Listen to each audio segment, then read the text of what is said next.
पौराणिक कथाओं के अनुसार एक बार भगवान शंकर और माता पार्वती नर्मदा नदी के तट पर बैठे हुए थे। बैठे बैठे वो उबने लगे तो माता पार्वती ने महादेव जी से चौस खेलने के लिए कहा। महादेव माता पार्वती की बात सुनकर चौस यानी चौपर खेलने के लिए तैयार हो गए। अब उनके सामने एक परेशानी थी कि उनके खेल में हार जीत का फैसला करने वाला कोई तीसरा शख्स नहीं था। इसका हल निकालने के लिए शंकर महादेव ने आसपास से घास के कुछ तिनके इकट्ठे किए और उससे एक पुतला बना दिया। फिर उसमें जान डालकर उससे कहा, हे पुत्र, मैं पार्वती के साथ चौपर खेलूंगा और तुम हम दोनों के खेल के साक्षी बनोगे। खेल के अंत में कौन विजयी होता है, तुम्हें इसका निर्णय करना होगा। उस पुतले से इतना कहने के बाद महादेव और माता पार्वती ने चौपर का खेल खेलना शुरू कर दिया। दोनों ने बारी बारी से 3 बार चौपर का खेल खेला और संयोग से तीनों ही बार माता पार्वती की जीत हुई। जब दोनों ने खेल खत्म किया और उस पुतले से विजयी होने वाले का नाम पूछा तो उसने महादेव को इस खेल का विजयी घोषित कर दिया। इससे माता पार्वती को गुस्सा आ गया और उन्होंने उस पुतले को लंगड़ा होने और कीचड़ में पड़े रहने का श्राप दे दिया। माता से श्राप सुनकर उस पुतले ने कहा, हे माँ, मैंने इस खेल का गलत निर्णय अपने अज्ञान के कारण लिया।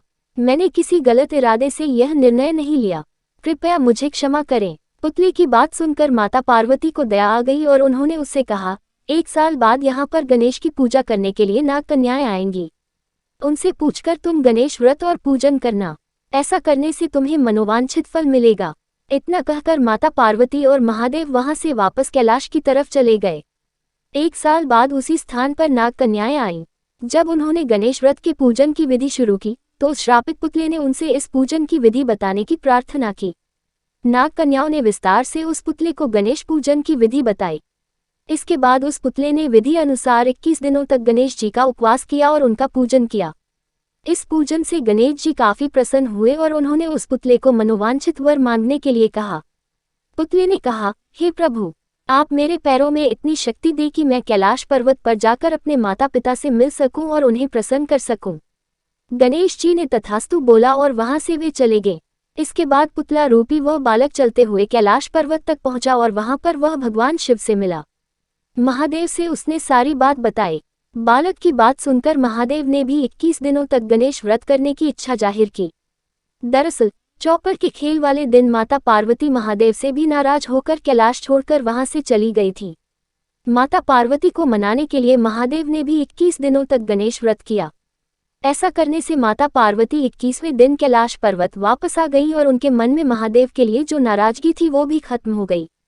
माता पार्वती के वापस आने पर महादेव ने सारी बात उन्हें बताई। ये सुनकर माता पार्वती के मन में भी अपने बड़े पुत्र कार्तिकेय से मिलने की इच्छा उत्पन्न हुई। उन्होंने 21 दिनों तक गणेश व्रत करने का निर्णय लिया। उस पुतले रूपी बालक द्वारा बताई गई विधि के अनुसार माता पार्वती ने 21 दिनों तक गणेश जी का उपवास किया और विधि से पूजा अर्चना भी की। व्रत के 21वें दिन ही कार्तिकेय खुद ही अपनी माता पार्वती से मिलने के लिए कैलाश पर आ गए। आगे चलकर इस कथा और व्रत के बारे में कार्तिकेय ने विश्वामित्र जी को भी बताया। विश्वामित्र जी ने भी 21 दिनों तक ये व्रत रखकर गणेश जी की पूजा की। भगवान गणेश ने प्रसन्न होकर उन्हें ब्रह्मऋषि होने का वरदान दे दिया। कहानी से सीख, गणेश चतुर्थी व्रत कथा के जरिए गणपति देव को प्रसन्न किया जा सकता है। सच्चे मन से इनका उपवास करने से मनोकामनाएं शीघ्र ही पूरी हो जाती हैं। दोस्तों, अगर वीडियो अच्छी लगी हो तो एक लाइक और सब्सक्राइब जरूर कर दे।